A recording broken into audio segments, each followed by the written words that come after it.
but don't look for an easy way out. Nobody wants to work hard these days. Everybody wants the easy way, the 20-minute abs, the 10-minute this, 10-minute that. Fuck that. Come to the gym, work your ass off, earn it. But if I die, I die. That's how serious and dedicated I was to my sport. He said, well, you can't do it, you're gonna die. I said, well, I'd rather die doing what I love to do than sitting at home looking at TV. I'm CT Fletcher, 6-time world champion, 3-time world champion drug-free bench presser, 3-time world strict curl champion.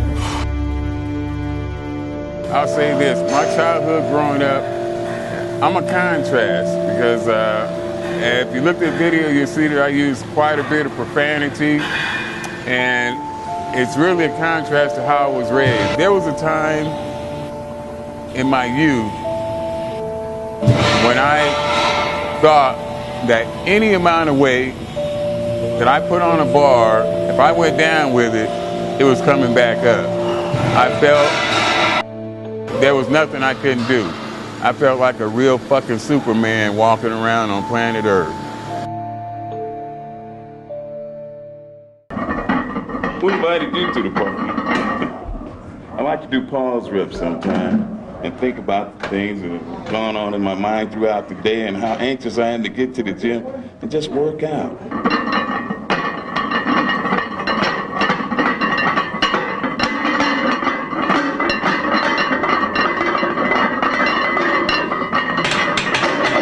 I was raised super religious by a super strict Pentecostal preacher who in his spare time used to beat the fuck out of me.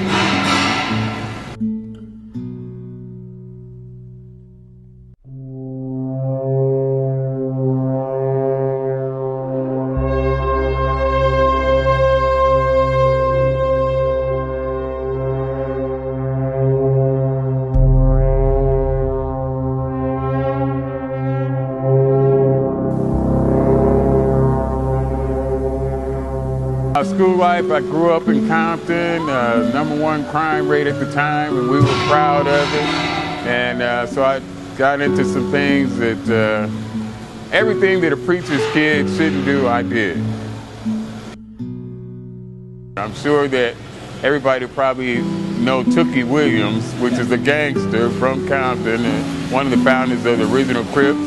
When I was a kid growing up, Tookie Williams was the man, not Arnold Schwarzenegger.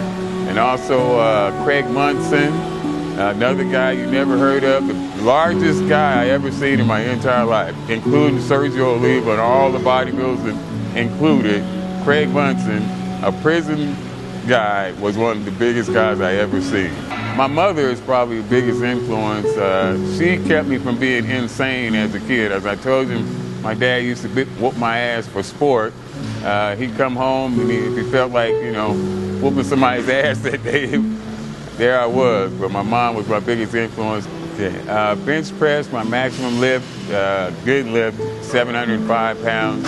It was done in the gym, so it didn't count. In competition, 650 pounds. I done 725 on the bench in the gym, which doesn't count, but it was with boards, so it also didn't count.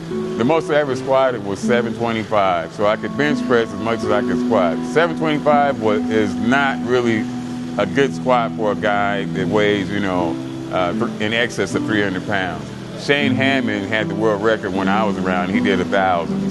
Back when I was in my competitive powerlifting days, nutrition was a joke to me. I would eat any and everything, a non-stop eating machine, because I felt like that's what I had to do in order to be the biggest, baddest motherfucker on planet Earth. I wanted to stop traffic. I wanted to crack the sidewalk with every step.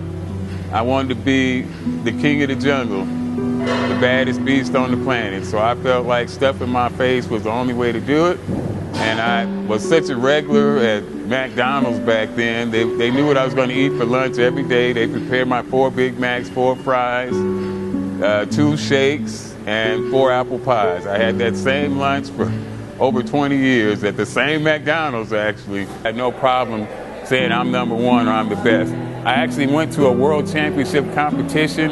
I announced to the entire crowd of super heavyweights who was back there warming up, which one of you motherfuckers is coming in second? Because all you motherfuckers know that I'm winning this shit. Now that was my attitude in 1992 when I thought I was the best on the planet. And what happened, and all the way took to the year 2005 for my attitude to change and be humbled, was the fact that I had to have emergency open heart surgery. Yeah, I was rushed to the emergency room more times than I care to remember. I hate the emergency room. They told me, they advised me not to even do it because the strain of having that much weight on might cause the aortic valve to break at that time. And if it breaks, then you're dead. There's no coming back from that. And I went anyway. Well, I had stopped powerlifting and I had lost, I was 260 before the operation, so I had lost 45, 50 pounds just to try to not have to have the operation, but it didn't work. And I came out of that surgery weighing 190 pounds. And looking like I never lift weights before in my life. I was a human skeleton. Well, I have a pretty good idea. It might have something to do with the 6, 7 cheeseburgers I ate every day for 20-some years. I would eat those cheeseburgers because I thought I needed it in order to keep up my size. Instead of taking steroids, I would eat. So I would overeat and I would eat anything.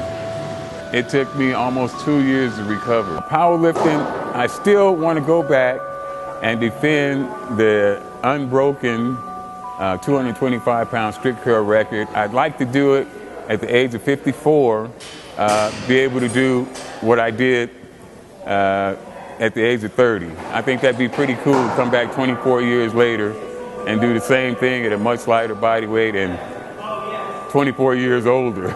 So I want everything I've learned over all these years of competition to get out there. I've been training with CT for at least 3 years, and it's the best training ever. Can't get nothing better than that. It's hardcore. He's gonna push you to the max. One day I was training with CT, I was about to pass out. He told me it was pass out and it was still my set.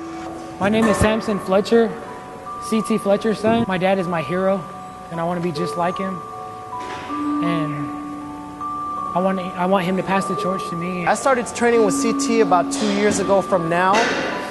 When I first started, I was really lightweight. I was about from 140 to 150. In 1 year, I went from 140 to 150 to about 195, close to 200 pounds. That was about in 2012, in the beginning of 2012. And from 2012 to 2013, now I'm about 185 solid muscle. All natural. 20-minute abs, 20-minute pad, 20-minute butt, 20-minute any fucking thing is a pile of bullshit. If you see somebody with great abs, a great butt, a great whatever, they didn't do the shit in 20 minutes. And if they tell you they did, they are a fucking liar. Trust me on that. No matter what, because I hate complainers, I hate criers. If I can come in here with a metal valve implanted in my chest, taking 10 different medicines just to stay alive every day and do my workout, you have no excuses. So no matter what, your nose bleeds, it's that time of the month, the kids are crying, you don't feel like it, your back hurts, you got aches and pains, it's still your motherfucking set. Let's get it done.